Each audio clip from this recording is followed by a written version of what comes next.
शिंदखेडा तालुक्यातील चिरणे येथे 29 शेतमजुरांना पाण्यातून विषबाधा।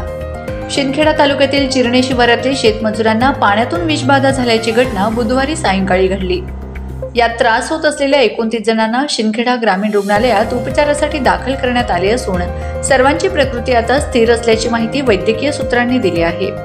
शिंदखेडा तालुक्यातील पाटण परिसरातील शेतमजूर चिरणे कदाणे परिसरात शेतकामासाठी गेले होते। आज बुधवारी दुपारी 3:30 ते 4च्या दरम्यान 29 मजुरांना अचानक मळमळ, उलटी, चक्कर येणे आणि डोकेदुखीचा तीव्र त्रास जाणवू लागला। त्यामुळे त्यांना तातडीने शिंदखेडा येथील ग्रामीण रुग्णालयात दाखल करण्यात आले। या सर्व मजुरांना पाण्यातून विषबाधा झाली असावी असा प्राथमिक अंदाज व्यक्त करण्यात येत आहे। दरम्यान मजुरांवर वेळीच उपचार करण्यात आल्यामुळे त्यांची प्रकृती धोकाबाहेर असल्याची माहिती देखील वैद्यकीय सूत्रांनी दिली आहे। सद्यस्थितीत शिंदखेडा ग्रामीण रुग्णालयात 1 पुरुष, 12 महिला आणि 18 लहान मुले व मुली अशा 29 जणांवर उपचार सुरू असल्याची माहिती वैद्यकीय सूत्रांनी दिली आहे।